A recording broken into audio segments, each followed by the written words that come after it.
فكنت عايز اخدكم، يعني عايز اخد استشاره ليكم عامه للناس اللي متابعاني في القناه، وعامه يعني لحد هنا الفيديو انتهى، فسيبوا الحته النهائيه دي ايه، حته زياده. موضوع النقل الذكي حاسه ان الموضوع صعب، الموضوع بالنسبه لي انا كتصويره صعب، وبشوف فيه مشاكل كتير بتقابلني، وغير كده يعني على التعب اللي انا بتعبه التفاعل عليه بيبقى قليل جدا. انا كابراهيم انا عارف ان انا امكانياتي وصوتي اظهاري للفيديو مش افضل حاجه، لكن انا بجتهد والله. بس انا حاسس ان انا الفتره الاخيره بقى في ناس كتير بتتكلم انا بعمل 1000 جنيه في اليوم، 2000 جنيه في اليوم، وبعمل 30000 في الشهر.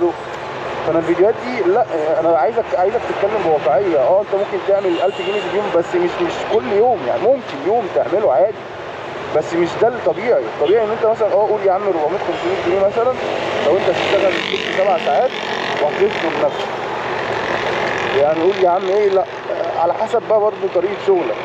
وانا بتكلم المتوسط، لا بضرب في العالي ولا بالقليل. فانت اتعلم شغلك صح، وفي نفس الوقت ازقك. بنزين ولا ايه؟ بنزين؟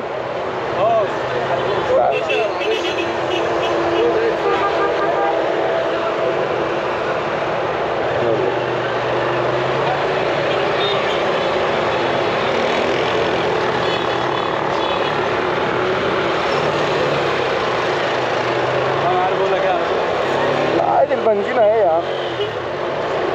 تعالى لنا في حاجة أصعب يا عم، تعالى لنا في حاجة صعبة.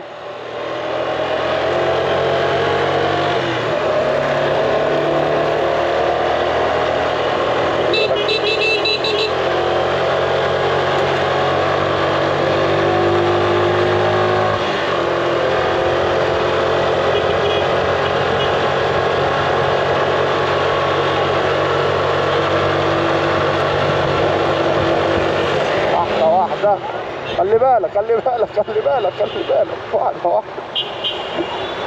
استنى انا معاك انا معاك انا معاك. عارف حي البنزينة مالها كده، البنزينة ضرب نار. انت انت كده شكلك هتستنى البنزينة بتملى لسه. ربنا معاك.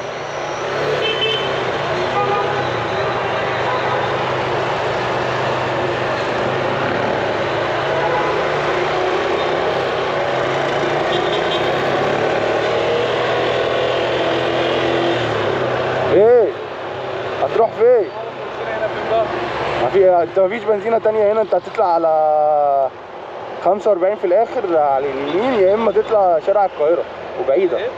شارع القاهرة يا اما تطلع 45. فانت استنى، هما كده كده كل الناس دي مستنيه، لازم تستنى.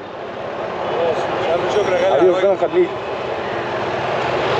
بمناسبة الموضوع ده اللي هو موضوع المساعدة ده، انا ما بصورش وانا بساعد حد، بس هو الموضوع جه وسط الفيديو، فممكن انزله فيديو منقطع. ويعني عايز اقول لكم ان انا الموضوع ده برضو عندي ليه قدوتين موجودين، يعني انا اخد ناس قدوه في الموضوع ده بصراحه. اللي هو بجرعي واحد قديم برضو ممكن محدش يعرفه، اسمه سيد عصام برضو.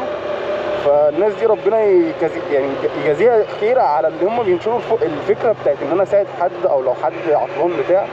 ممكن الواحد انا ما بصورش والله كتير وانا سايق برضو، بس انا بقول لكم الموضوع يعني ايه. يعني الناس المفروض تتاثر مثلا لو حد قدم فكره معينه، فلا خد الحلو منه. انا ما اعرفش، انا مش بقول لك خد الانسان كله قدوه، بس خد الحلو منه قدوه، اللي انت شفته منه ايا كان بقى ايه اللي عمله. بس يعني دي رساله شكر بس حبيت اقدمها. نرجع لموضوعنا تاني. انا مش عارف نحط الكلام ده بالفيديو ولا لا.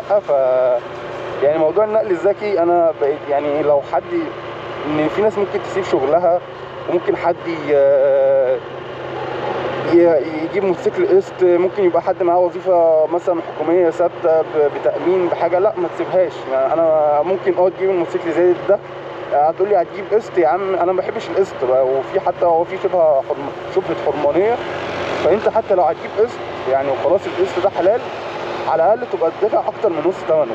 بالموتوسيكلات انا فكك من العربيات بقى، يعني ايه ماليش دعوه بيها، انا بتكلم من ناحيه الموتوسيكلات بس. لحد هنا يعني انا عارف ان انا طولت عليكم،